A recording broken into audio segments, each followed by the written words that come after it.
matalo. Kaya nas the queen. The most powerful piece of the king, the crown maker.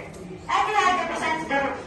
If there's a crown maker, she's the one who would do everything and work straight across the board just to save her life. Martin Butya represents the bishop. The diagonally moves and intentionally attack without coming its base. Alice represents the house or knight. The king's who would sacrifice himself to fight for what is right. The guard represents the court. The king's first move just to power all the funds and to win the game.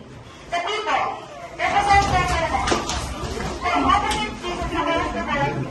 We unite us around just to hear their voices, asking for freedom, justice, and peace.